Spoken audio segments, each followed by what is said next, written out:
So what can you do as a construction business owner going into this 2023 recession? Well, I got 20 tips coming your way in this video, so keep watching.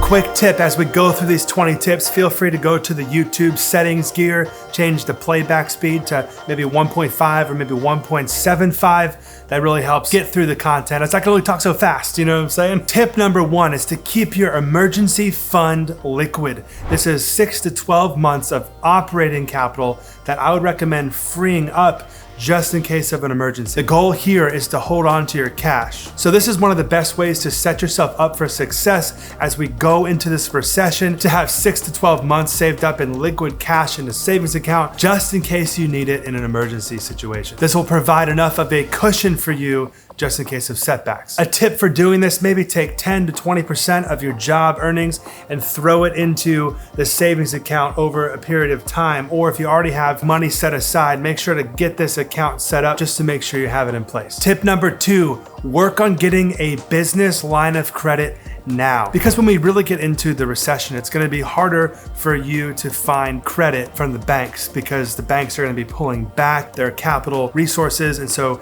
now is the time to go out and get those loans, get that line of credit. So go ahead and apply now. And all my tips aren't gonna be necessarily negative and like stocking up cash, but this is just another way to stock up cash because cash is the lifeblood of your business. The best time to get a business line of credit really is when your business is doing well, not when it's not doing well. So hopefully it's doing well now, but now is the time. So go ahead and get yourself a business line of credit. Tip number 3, get the proper insurance for your business set up now as well. This is one of the smartest things you could do to go ahead and prepare yourself for when the recession really gets rough in a bunch of months from now. Have proper insurance in place. This is gonna help protect you against possible losses during the recession and will ensure that you don't lose money if you have the proper insurance in place. So make sure to get with your insurance broker to make sure you have your workers' comp, your general liability, and everything like that set up properly ahead of time. This will include any losses that you incur on maybe some property gets damaged or anything like that, or an employee gets hurt. Make sure to have it set up ahead of time. This will also really help with any future potential, hopefully not, lawsuits. Tip number 4, review your subcontracts as well as your client contracts to make sure that they are locked tight. Now is a great time to review all of your contracts and make sure with your lawyer that you review them to reduce risk going into the recession. You wanna make sure that the language used in your contract is gonna protect you if any losses were incurred, or if a client cancels a contract, or if a subcontractor messes up a job or doesn't show up or anything along those lines. You wanna make sure that you as the business owner are covered, especially during a recession. Tip number 5, don't stop marketing, because marketing is the lifeblood of your sales. Sales are the lifeblood of your company. Marketing is how you actually get leads to make sales, so you can't stop marketing. This is the driver of your business. It's like the front part of this train of your business, and that's the thing actually bringing it down the tracks to its destination, which is making a profit and building great things for people. So while it may seem a little bit counterintuitive because you want to save money and everything like that, marketing heavily during a recession actually may be to your benefit. And this may be the key to weathering the storm. When you continually market yourself, you're staying top of mind, even though your potential clients might not be buying right now during a recession. But if you stay top of mind during the recession, maybe at the end of it, or maybe in the middle of it, depending on the client, they'll think of you, they'll always be thinking of you, and then you'll have a sale. So always try to stay in front of your target audience. Number 6, keep building your brand. Just grab your phone, show people what you're working on site. One of my followers, WDS Mike Martin, does a great job at this. He just grabs a cell phone and shows people why he's building this tenant improvement out a certain way. And this is just a great way to build your brand so people know him, people know me, and people need to know you so you can build your business on social media. So never stop building your brand, ever. When people are concerned about their financial futures, they turn to brands that they can trust for some reassurance. And you wanna be one of those brands, whether it be your business brand or even your personal brand. Your personal brand is worth probably more or just as much as your business brand. So don't forget to build your personal brand as well. Or you could go all in on your business brand. There's nothing wrong with that as well. You want to be seen as a source of comfort and security during this time. Someone that they can always go watch, someone that always has an insight to a project or a tidbit or a how-to or a fun, unique approach to something that they can go watch you online. Number 7, never cut your prices. You need net profit. Net profit is what's gonna keep your business alive. If you're just doing jobs for free, you're not gonna stay in business. So the main thing here is to not cut your prices. I'm not saying don't negotiate, but don't let the client beat you down to where you have zero profit in a project just to stay busy. I don't think that is what you need to be doing. You need to be making a net profit to pay your bills and keep your business open. This may be tricky when other competitors are lowering their price and everything, but that doesn't mean that you need to lower your prices because the clients may start viewing your company as less valuable. So I recommend keeping your markup and overhead costs the same or about the same, just so you don't lose any perceived value, because you are valuable as a construction business owner. So don't cut those prices. Number 8, reduce your overhead costs. Try to streamline as much as possible to see if you can maybe reduce your overhead by maybe 5 or 10% more if you can. I'm not saying go and unnecessarily lay off a bunch of employees or anything, but there's probably subscriptions or office expenses or just different things in your overhead bucket of expenses that could be cut maybe 5 to 10%. Maybe one way you could lower the cost would be start negotiating with your vendors to get a little bit of a lower rate. Just explain where you're at in this economy and things like that and see if you can get things at a little bit more of a discount.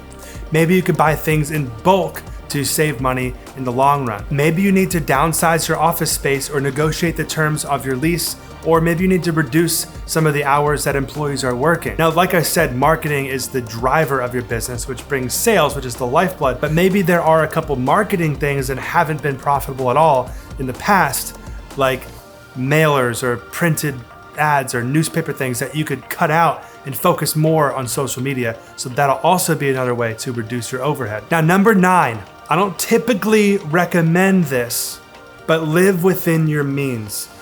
On a personal note, as well as a business note. I'm typically not the Graham Stephan, the budget guy, watching every single penny. I'm just like, look, if you need it, just get it, even if you want it heavily, just get it, But in times like this, Aaron and I have even started just going through our personal expenses and actually watching the credit card bill, building some sort of a budget to at least see where our money's going so we can live a little bit more within our means so we don't just unnecessarily spend our cash. This is gonna help you have that larger safety net on your personal side as well to go into the recession. So you can make these personal choices.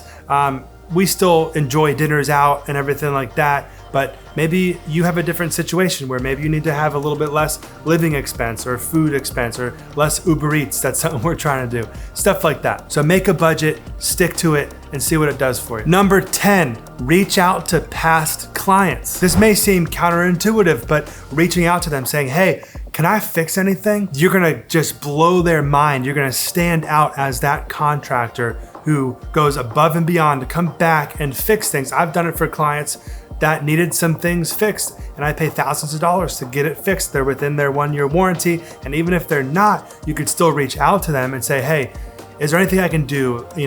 Are you happy with what we did? How's everything running? Do you need your HVAC tweaked? Do you need a little fresh coat of paint if something got messed up? Whatever it may be, then maybe during the recession or maybe after, they're gonna think of you first.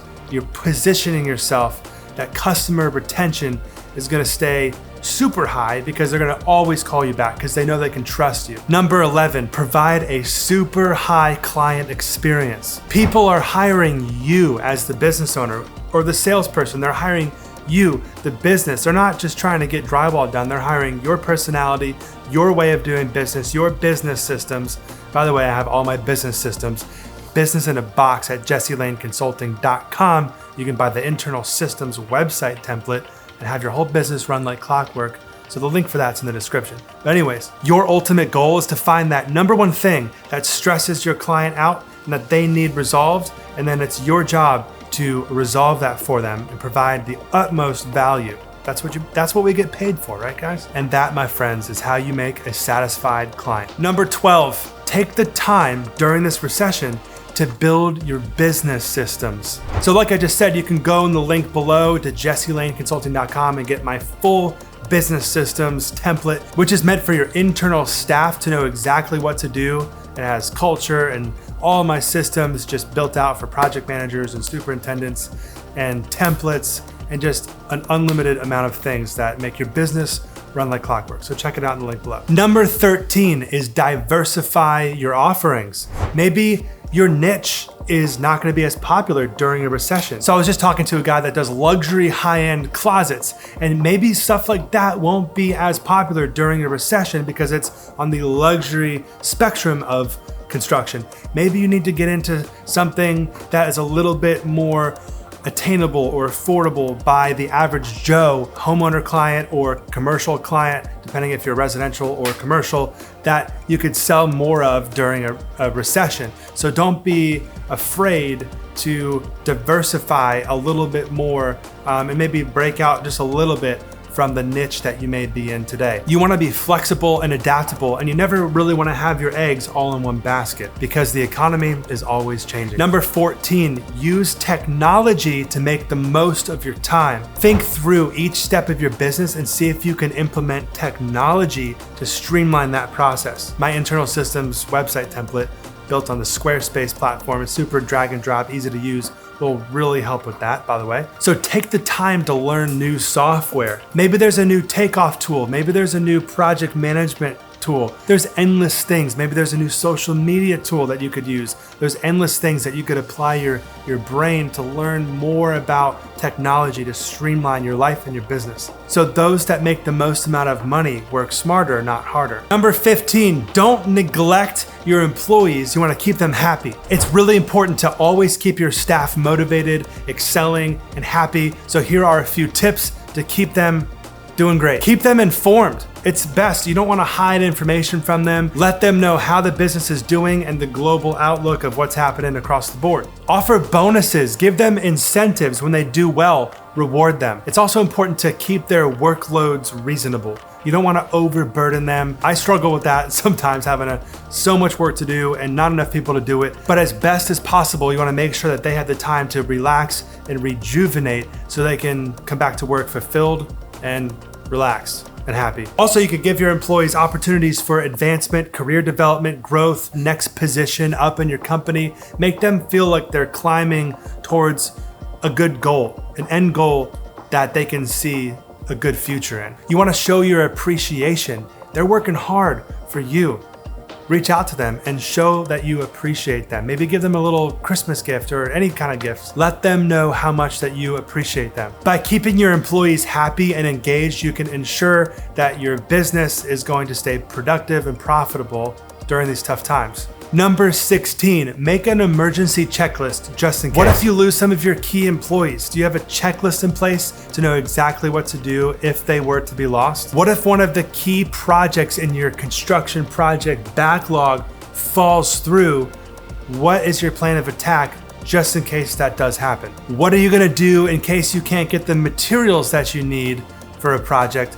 What is the checklist order of items that you're gonna do to be prepared ahead of time to attack this problem proactively? So have a dedicated checklist of how you're gonna handle these situations ready to go. Number 17, sell any unused trucks, equipment, tools, anything that you're not using that is valuable. If you're not using it, sell it. You'll free up cash, because cash is king going into the recession. It could even be old computer equipment or office equipment, anything like that. Be prepared to be negotiable too on the price. You may not get top dollar for these things during a recession, but it may be worth it to you to free up the item to have the cash. Number 18, know your costs. Materials and labor, especially after COVID and going into this recession, are really fluctuating every single week or day, really. And you need to know how much these things are costing, the materials, the labor, the equipment, everything has a cost to it, and you need to be tracking these things almost weekly. You also need to know what your regular costs are, like your overhead expense. You should know exactly how much you're spending each week or every month on a graph that displays. I'll have a template coming out soon about a reporting tool that I use based on Excel that I can plug in my QuickBooks and builder trend data into, and it really makes it stand out into graphs and charts. So I haven't built it yet, but you could look at jesselaneconsulting.com and you'll probably see it on there in a little while. And along the lines of knowing your costs, don't just take that first quote from a vendor. You should know how much that costs typically for maybe that HVAC item or anything like that. Don't just take the first quote that you get. Maybe you need to work a little bit harder because you know your costs and get that bought out at a better price, especially during the recession. And you need to make sure that you're knowing your costs when it comes to preparing your estimates. So what's Warren Buffett's #1 rule of making money? It's don't lose money. So don't lose money on your construction estimates because that could really mess you up. You want to look back and compare estimates versus actuals on some past projects to make sure and see per division what you've gone over in the past to maybe estimate your future projects a little bit better. All right, number 20 is going to be super cool. But number 19 is stay positive. This isn't going to last forever. And maybe like me, I'm still getting a lot of leads. So business is kind of going as usual, but I'm still preparing myself by selling real estate, stockpiling cash as much as possible. But I'm actually hiring at this point. But long story short, stay positive. Try to look on the bright side of things. Maybe you're in an area that won't get hit as hard. Maybe you are, but it's not gonna last forever. So by staying positive and getting through the other side of this recession, you're going to become a stronger person because of that. Now, tip number 20. Things are gonna be on sale. This is the best part. I love a good sale. I'm half Jewish, so I always say when bacon is half off, that's when I buy it because it's on sale. But during a recession, investments are on sale. So that, like we talked about this whole video, by stockpiling your cash, you can tell I'm getting excited because I love like when real estate goes on sale. I'm not a stock guy, but maybe there'll be stocks on sale too, I don't know. But real estate is gonna go on sale maybe in the next 6 to 18 months or 24 months from now. And I'm filming this in December of 2022, but going into 2023, maybe midway through, I don't know the timing, but things are gonna be on sale at a heavy discount. You make money when you buy. So on a positive note, this may be the perfect time for you to invest in that real estate investment that you've just been waiting to do for a decade, waiting for this economy, this climate to change so you could get into the game. However, it's still very important for you to do your own research. Don't forget to do your analysis, do your market research, and don't make a poor decision just because everything's on sale. You want to make sure that the investment of your choice is a solid choice and that it's going to appreciate over time and be a good long-term investment. And a bonus tip is invest in yourself because you are your own best asset. Your mind is your biggest asset. It's the most important thing in life. The thoughts that you think correlate with the actions that you do. Remember PTFAR? Your programming, what you learn as a kid, lead to your thoughts, and then your thoughts lead to your feelings, and then your feelings lead to actions that you take, and then actions that you take lead to results in your life. An extra bonus tip is to network like crazy.